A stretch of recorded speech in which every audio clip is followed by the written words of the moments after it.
In front of me is TECNO Spark 20C, and today I would like to show you how you can disable Google Passwords Autofill. Begin by opening Settings and scrolling down to access Google. Then tap on All Services. Select Autofill, Autofill with Google, and blue switcher next to Use Autofill with Google. So when I click my switcher, and all of those features are gray, which means that Autofill is off.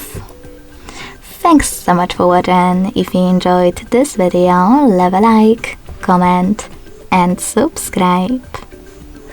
Bye!